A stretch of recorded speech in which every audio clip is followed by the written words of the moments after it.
अस्सलाम वालेकुम my YouTube family, सब कैसे हैं? उम्मीद है कि सब ठीक ठाक होंगे और बहुत खुश होंगे। सबसे पहले जी हेयर स्टाइल बना रहे थे। ये जी हमने हेयर स्टाइल बना लिया। हेयर स्टाइल बनाने के बाद अगर आप लोग कर्ल्स डालें तो बालों को इस तरह पिन अप लाजमी कर लिया करें।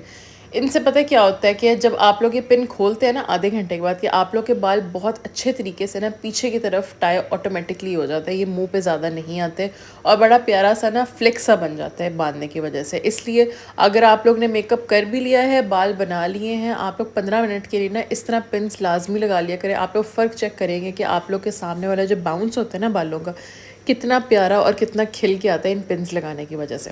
सबसे पहला और सबसे ज़रूरी काम हम लोगों ने मॉइस्चराइज़र अप्लाई करना है मेकअप से पहले। जिनकी ऑयली स्किन है उन्होंने क्या करना है, जेल बेस्ड प्राइमर इस्तेमाल करना है, मॉइस्चराइज़र इस्तेमाल नहीं करना। जिनकी ऑयली स्किन नहीं है, जिनकी कॉम्बिनेशन है ड्राई है, वो लोग मॉइस्चराइज़र इस्तेमाल करेंगे। और जी मॉइस्चराइज़र लगाने के इस तरह नहीं करना कि हमने मॉइस्चराइज़र लगाया और फटाफट ही हमने बेस अप्लाई कर ली। मॉइस्चराइज़र का स्किन के अंदर जाना बहुत ज़्यादा ज़रूरी है। हर चीज़ स्किन के ऊपर बैठी रहेगी, जब हाथ लगेगा ना तो वो हिल जाएगा। सपोज़ कुछ लड़कियाँ कंप्लेन करती हैं कि हम लोग मॉइस्चराइज़र भी अप्लाई करते हैं, प्राइमर भी करते हैं, बेस भी लगाते हैं, लेकिन हाथ लगाए तो वो हिल जाता है। हिलता है इसलिए कि हम उस चीज़ को उतना टाइम नहीं देते स्किन के अंदर जाने में, स्किन के अंदर प्रॉपर एब्जॉर्ब होने में। देखिए सबकी स्किन अलग होती है, किसी की स्किन में मॉइस्चराइज़र दस्ती चला जाता है अंदर, किसी की स्किन में कुछ टाइम लगता है। अब इसलिए अपने फेस को स्टडी करना ना बहुत ज़्यादा ज़रूरी होता है। जेड़ा असी स्टडी कभी ज़िंदगी च नहीं की, लेकिन मेकअप के मामले में हम स्टडी कर लेंगे, ठीक है ना। अच्छा, मैं बड़ी अच्छी स्टूडेंट होती थी और बड़े अच्छे नंबर आते होते थे। मेरी शक्ल देख के बेशक मेरा नहीं लगता, क्योंकि मेरा फ़ैशन फुल ऑन होता था। कॉलेज, यूनिवर्सिटी, स्कूल तक फुल ऑन मरियम आपी का फ़ैशन होता था। अगर यूनिवर्सिटी में 1 महीने मैंने 30 के 30 दिन मैंने डिफरेंट कपड़े पहन के जाने थे। वो अलग बात है, मैं मांग के पहनती थी। कोई बहन से ले लिए, कोई दोस्त से लिए, कोई कहीं से ले लिए। तब ऐसे ही होता था ना, इतना कुछ होता नहीं था और इतने कपड़े मम्मा बना के भी नहीं देती थी। लेकिन पहनने मैंने 30 के अलग अलग थे। बेशक मैं शलवारें इधर उधर, कमीज़ें इधर उधर, दुपट्टे इधर उधर करके पहन जाऊँ, बनाना मैंने एक नया सूट होता था। अब जी M2 फाउंडेशन लगा रहे हैं। फाउंडेशन ब्रश से हम अच्छी तरह ब्लेंड कर रहे हैं। हाँ जी, हम कहाँ थे? अच्छा, अगर स्कूल, कॉलेज और यूनिवर्सिटी का देखा जाए तो हमेशा मैं बहुत ही स्पॉटलाइट स्टूडेंट रही हूँ। मतलब हर किसी का फोकस होता था। किसी ने कोई गलत काम किया और बेशक मैंने किया और ना किया, मरियम ने किया है। किसी ने कोई शरारत की है, मरियम ने की है। किसी ने कुछ हो गया, मरियम ने किया है। यहाँ तक कि मेरे जब फर्स्ट ईयर सेकेंड ईयर में मेरे मार्क्स आए थे कि सब इतने हैरान थे, जो इतना इतना पढ़ते हैं फ्रंट पे बैठ के, उनके कम नंबर आए हैं, मरियम के कैसे ज़्यादा नंबर आ गए। तो सब कहते थे इसका तो कोई होना है, इसका तो कोई होना है। कसम उठवा लो, साढ़े अब्बे ने कदे ਇਹ भी नहीं पूछा सी कि पढ़ते पे हो, किसी यूनिवर्सिटी पढ़ते पे हो, सिफारिश तो दूर दी गल है। मेरे अब्बू ने कभी भी नहीं कोई सिफारिश की, मतलब थी नहीं कोई सिफारिश, तो करनी क्या थी। सीधे साधे से मेरे अम्मा अब्बा, बस हाँ मैं ही अंदर से ऐसी निकली उनके। बहुत अच्छी हूँ ना मैं भी। तो ब्यूटी ब्लेंडर भी मरियम परवेज़ कॉस्मेटिक्स का यूज़ कर रही हूँ। मैं इतना कह सकती हूँ, जिनके जी फाउंडेशन कभी मुंह पे बैठी नहीं है, क्रैकी हो जाती है, केकी शेकी हो जाती है सारा कुछ, वो एक दफ़ा ये वाला ब्लेंडर इस्तेमाल करें। अगर आप लोगों ने ये नहीं करना, कोई भी अगर ब्लेंडर इस्तेमाल करेंगे तो उसको गीला करके इस्तेमाल करें। गीला करके सपोज़ जी गीला कर लिए, उसको कपड़े में रख के ना, किसी भी अपने टावल ले लें, कोई भी कपड़ा ले लें, उसके अंदर हल्का सा प्रेस कर दें, ताकि जो ज़्यादा पानी होगा कपड़े के अंदर चला जाएगा और ब्यूटी ब्लेंडर बड़ा प्यारा सा गीला गीला रह जाएगा। ये जो मैं ब्रशेज़ यूज़ कर रही हूँ, मैं साथ साथ नीचे लिखती रहूँगी और आप लोगों को पता चलता रहेगा। कोई भी ब्रश लेना होगा, डायरेक्ट आप लोगों ने मेरे घर नहीं आना, वेबसाइट पर जाना है, ठीक है ना। और किसी ने इनबॉक्स में P P P P P P P P P P P नहीं करनी, डायरेक्ट वेबसाइट पे जाओ। हर चीज़ की प्राइस मिल जाती होती है, जो चीज़ चाहो उसकी प्राइस मिल जाती है। गूगल करो, गूगल, ठीक है ना। तो लिखते हम इसलिए प्राइस नहीं है ताकि आप लोग वेबसाइट पे भी जाएं, थोड़ा सा हिलजुल हो ना, थोड़ा बहुत। फिर जी हमने कॉन्टोर कर लिया। कॉन्टोर ब्रश के बहुत कमाल है, आप लोग इस्तेमाल करिएगा, मुझे रिव्यू दीजिएगा, ठीक है जी। फिर हमने जी कॉन्टोरिंग कर लिया और इसको हमने ब्लेंड कर लिया। और काफ़ी लोग पूछ रहे थे कि आप बताएं, आप ही प्रॉपर डिटेल वीडियो बनाएं। आपकी और अवैस की लव मैरिज है, तो आप अवैस के साथ कैसे मिली, शलाना टमकाना। हमारी बिल्कुल अरेंज मैरिज है। हमें एक दूसरे का पता भी नहीं था, लेकिन हमारी फैमिलीज़ को एक दूसरे का पता था, हमें नहीं पता था। हम ना कभी मिले हुए थे, कभी देखा हुआ था। मेरी जी नानों के थ्रू रिश्ता हुआ था, वो आपस में दोस्त थे, तो वहाँ पे वैस की शादी की बातें हो रही थी। नानू कहती मेरी भतीजी भी है, वो भी ना बड़ी अच्छी रहेगी। वैस की शक्ल देख के मुझे उसकी शक्ल याद आ जाती है, दोनों की शक्लें ही बड़ी मिलती हैं। तब मैं भी बड़ी मोटी थी, वैस भी बड़ा मोटा था, तो हम दोनों एक जैसे लिखते होते थे। तो उन्होंने कहा चलो ठीक है, आके आप लोग देख लें लड़की, अगर आपको पसंद आती है तो बात आगे कर लेते हैं। फिर जी उनकी जो मेरी अवैस की जो कज़न्स थी ना, वो मेरी मम्मा की क्लास फेलोज़ थी, वो काफ़ी बड़ी हैं।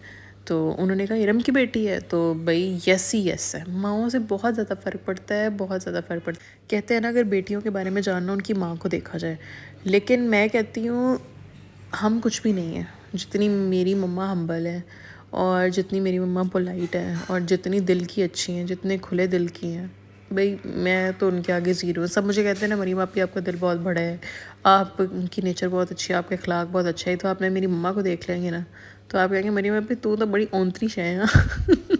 अच्छा ये जी सूट था, मैं आपको सूट भी दिखा देती हूँ। ये मैंने अपनी दोस्त का मांगा था, उसका निकाह हुआ, मैं उसके निकाह पे भी नहीं गई और फिर मैंने उसको फ़ोन करके कह दिया कि मुझे ना अपने निकाह वाला जोड़ा दे दो। उस बेचारी ने कोई गिला नहीं किया, उसने फ़ौरन मुझे कुरियर करा दिया। उसके साथ भी फिर मैंने मैचिंग स्टड्स ले लिए और ये चेन ले ली और रिंग ले ली। मैंने उससे ये भी कहा था, मैंने कहा जो अपनी ज्वेलरी है ना वो भी दे दो। कहती यार वो गोल्ड की थी, वो लॉकर में रखवा दिया मम्मा ने। वरना मेरा वो भी मूड था कि मैं उसकी ज्वेलरी भी पकड़ के ना कब्ज़ा कर लूँ। तो ये जी अब हम मेकअप शुरू करते हैं, साथ साथ आप लोग को मैं स्टोरी भी सुना रही थी। बाकी स्टोरी जो आप लोग पूछे लव कब हुआ, लव स्टोरी क्या है, वो किसी और स्टोरी में बताऊँगी। इस तरह हुआ था कि रेंडमली ही, हम लोग नहीं जानते थे, बड़ों के थ्रू ही हुआ था। मम्मा ने मुझे कहा हुआ था पुत्र अगर तुम्हें कोई रिश्ता पसंद है, कोई लड़का पसंद है, कोई क्लास फेलो पसंद है तो मुझे बता दो। क्योंकि मुझे लगता है कि मेरी अम्मी ने, मेरे अम्मा अब्बा ने मुझे कभी भी किसी चीज़ के बारे में टोका नहीं था, कहीं आने जाने से, कहीं घूमने फिरने से। तो उनको शायद लगता भी हो कि कोई मुझे पसंद हो। तो मैंने उनको कहा था अम्मी मुझे कोई नहीं पसंद, जितने मेरे क्लास फेलोज़ हैं, मतलब फ़ीमेल मेल्स जो फ्रेंड्स हैं मेरे, घर आना जाना था, नोट्स वगैरह लेना, मेरी अम्मी से मिलना, उनकी अम्मियों से हम लोग मिलते थे। मैंने कहा उन सब की ऑलरेडी इंगेजमेंट हुई हैं, एक की शादी हुई है, 2 की इंगेजमेंट हुई है, एक की और कोई बंदी है। तो मैंने कहा मेरे सब वो भाई हैं। मैंने कहा जैसे आपने करना ना करें। मम्मा ने मुझे 2-3 दफ़ा पूछा पुत्र दस दे कुछ नहीं होंदा, 10 दिन तो जुत्तियाँ पैणियां सीगियां, लेकिन सिगा कोई नहीं। तो फिर जी अब इसकी पिक्चर आई मुझे व्हाट्सएप के ऊपर, मेरी खाला ने मुझे भेजी। साथ साथ मेकअप आप खुद ही देखी जाए, ठीक है ना। मेकअप अब आप लोगों ने देखी जाना है। पहले हमने पिंक लगाया, फिर ब्लू लगाया, फिर ब्राउन के साथ ब्लेंडिंग की, सारा आप लोग साथ साथ देखी जाइएगा। मैं सारे प्रोडक्ट्स मेंशन कर दूँगी। अच्छा तो मैं कहाँ थी, तो हाँ जी व्हाट्सएप पे मुझे पिक्चर आई तो खाला कहती कैसा लड़का। मैंने कहा है खाला नू की हो गया, मुंडे ने फ़ोटो भेज दी भैया। मैं कहा नाइस। तो कहती ये तुम्हारी पिक्चर कैसी है, साथ ही मेरी पिक्चर भेज दी मुझे। मैं यूनिवर्सिटी मेरा कॉन्सर्ट था, मैंने ब्लैक फ़्रॉक पहना हुआ था, लेंस बाल स्ट्रेट, फुल हेलन बनी हुई थी। मैंने कहा पाला ये तो पिक्चर बड़ी अच्छी है, आपको किससे भेजी। कहती मम्मा ने भेजी है। तो कहती ये हमने लड़का देखा है, तो फ़लाना फ़लाना फ़लाना फ़लाना फ़लाना। मैंने मम्मा को पहले कहा कि मैंने कहा मम्मा मैंने अभी शादी नहीं करनी है, अभी शादी नहीं करनी है। वो होता है ना लड़कियों के अंदर कि हम हमारी क्यों शादी करना चाह रहे हैं, बोझ है हम आप पे, हर वक्त रिश्तों की बातें करते रहना। माँ बाप को लिटरली फ़िक्र होती है और वो टाइम बहुत अच्छा होता है। तो इसीलिए मैं लड़कियों को सबको सजेस्ट करूँगी कि जब माँ बाप रिश्ता फेस से आप लोग गुजर रहे हो ना, be humble, go with the flow. जिसने आपके साथ आना है ना, जिसने आपकी ज़िंदगी में आना है उसने आ ही जाना है। इसलिए परेशान होने की ज़रूरत नहीं है। यूनिवर्सिटी में पढ़ने जाया करो, यारियाँ यूरियाँ ना लाया करो। तो जिस तरह पेरेंट्स कहते हैं, पेरेंट्स को आपके फ़ेक दोस्तों का और अच्छे दोस्तों का पता चल जाता है। वो आपको पहले ही बता दे, लेकिन हमारा दिमाग ख़राब होता है। हम कहते हैं माँ प्यो तुसी गलत हो, असी सही हैं। मुझे पता है ना मेरी दोस्त ऐसी है, मुझे दोस्त ऐसी है, मेरी दोस्त ऐसी है, लेकिन माँ बाप को पहले ही पता चल जाता है। उस फेज़ में इंसान को समझ नहीं लगती। हमें भी जब उस फेज़ में थी, जो भी समझाता था समझ नहीं लगती थी, और आप लोग को भी मेरी किसी बात की नहीं लगी होनी, इतनी मुझे पता है। जब तक आप लोग मेरी एज तक नहीं पहुंचेंगे, 28 तक, अब मैंने 29 की हो जाना है और फिर 30 की हो जाना है। चलो ये तो एजिंग है, और मेरा नहीं ख्याल कि अपनी उम्र को छुपाना चाहिए। अच्छा काफ़ी की लड़कियां ऐसी होती हैं जो अपनी उम्र को छुपाती हैं, और फिर लड़कियों के बारे में मशहूर हो जाता है कि ये लड़कियां तो उम्र छुपाती हैं, 18 साल से ऊपर होती नहीं है, होती नहीं है, होती नहीं है, होती नहीं है। साल तो यूँ गुजर जाता है भाई, कल 16 साल की मैं हुई थी, अब 28 साल की हो गई हूँ, अब जून में मैंने 29 साल की हो जाना है। उम्र छुपाने से क्या होता है कि आपकी पर्सनैलिटी इतनी इफेक्ट होती है, आप बुरे लगने शुरू हो जाते हो।